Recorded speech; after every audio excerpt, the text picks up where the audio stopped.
નમસ્કાર મિત્રો, Gujarat division news પર સમાચાર મળી રહ્યા છે। દાહોદ ડિસ્ટ્રિક્ટ એન્ડ સેશન કોર્ટને બોમ્બથી ઉડાડી દેવાની ધમકી કોર્ટે પરિસરમાં ખળભળાટ। દાહોદમાંથી આ સમયે એક મહત્વપૂર્ણ સમાચાર આવી રહ્યા છે। બોમ્બથી ઉડાવી દેવાની ધમકી ભર્યો ઈમેલ મળતા સમગ્ર કોર્ટ પરિસરમાં અફરાતફરીનો માહોલ સર્જાયો હતો। માહિતી મુજબ ડિસ્ટ્રિક્ટ જજના એડમિન વિભાગના સત્તાવાર ઈમેલ આઈડી પર અજાણ્યા શખ્સ દ્વારા ધમકી ભર્યો મેલ મોકલવામાં આવ્યો હતો। મેલમાં કોર્ટ બિલ્ડિંગમાં વિસ્ફોટ કરવાની ધમકી આપવામાં આવી હોવાનું જાણવા મળ્યું છે। ધમકી મળતા જ કોર્ટમાં ચાલી રહેલી કાર્યવાહી તાત્કાલિક રોકી દેવામાં આવી હતી અને કોર્ટમાં જ હાજર જજ, વકીલો તેમજ મોટી સંખ્યામાં આવેલા પક્ષકારોને સુરક્ષિત સ્થળે ખસેડવામાં આવ્યા હતા। ઘટનાની જાણ થતાં જ ટીમોની તરત જ ઘટના સ્થળે પહોંચી ગઈ હતી અને સમગ્ર કોર્ટ પરિસરને કોર્ડન કરી દીધો હતો। તે ઉપરાંત બોમ્બ ડિસ્પોઝલ સ્ક્વોડ બોર્ડ અને ડોંગ સ્ક્વોડ બોર્ડની મદદથી કોર્ટ બિલ્ડિંગના ખૂણે ખૂણાથી સઘન તપાસ હાથ ધરવામાં આવી રહી છે। પાર્કિંગમાં રહેલા વાહનો તેમજ ઓફિસરની ફાઇલો સહિત તમામ શંકાસ્પદ વસ્તુઓનું ચેકિંગ કરવામાં આવી રહ્યું છે।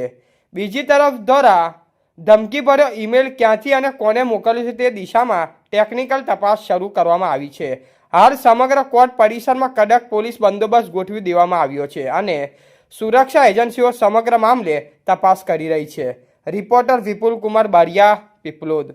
જી સર, આજે દાહોદ કોર્ટની અંદર એક ઈમેલ આવ્યો હતો અને ઈમેલની અંદર દાહોદ કોર્ટમાં કોઈ અજાણ્યા લોકો હતા, મતલબ અન્ય લોકોએ કોઈ સાયનાઇડના કે અન્ય પ્રકારના બોમ્બ વિસ્ફોટક મૂકવાની એને ફોડવાની ધમકી આપી હતી। એ લગતનો મેલ હતો અને આ મેલ હતો એ કોઈ સ્પેસિફિક એવું નથી કે દાહોદ કોર્ટ પૂરતો હતો। આ એક જનરલ મેલ હતો કે રાજ્યમાં અલગ જગ્યાએ પણ આવેલો હતો, છતાં પણ રૂટીન પ્રોસેસના ભાગરૂપે, ચેકિંગના ભાગરૂપે દાહોદ કોર્ટની અંદર બીડીએસ તે અન્ય ટીમો છે પોલીસની, એમના દ્વારા ચેકિંગ હાથ ધરવામાં આવેલું છે અને કોઈ પણ પ્રકારનું સંદિગ્ધ વસ્તુ મળી આવેલી નથી અને બિલકુલ શાંતિ છે। કોઈ પણ પ્રકારની અફવામાં આવીને કે કોઈ પણ પ્રકારના ખોટા માહોલમાં આવીને વસ્તુ ડોહાવી નહીં, માહોલ બગાડવો નહીં, એવી અમે અપીલ કરીએ છીએ। સર, મેલ ક્યાંથી આવી એવી કોઈ માહિતી મળી? જે મેલ આવ્યો છે એ બાબત અલગ અલગ જગ્યાએથી મેલ આવેલો છે, અલગ અલગ કોર્ટની અંદર, એ તપાસ હાલમાં ચાલુમાં છે।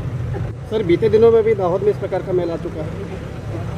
ભાઈ, ભૂતકાળમાં બી જે અલગ અલગ જગ્યાએ મેલ આવ્યા હતા રાજ્યમાં, એ જ પ્રકારના કોમન મેલ અહીં આવેલા છે। કોઈ સ્પેસિફિક દાહોદની કોઈ જગ્યા માટેનો કોઈ મેલ અત્યાર સુધીમાં આવેલો નથી। આ જનરલ મેલ છે જે તમામ જગ્યાએ ફોરવર્ડ થયેલો છે, જેની તમામ જગ્યાએ અલગ અલગ જગ્યાએ તપાસ ચાલુ છે અને એની સેન્ટ્રલી પર તપાસ કરવામાં આવી રહી છે।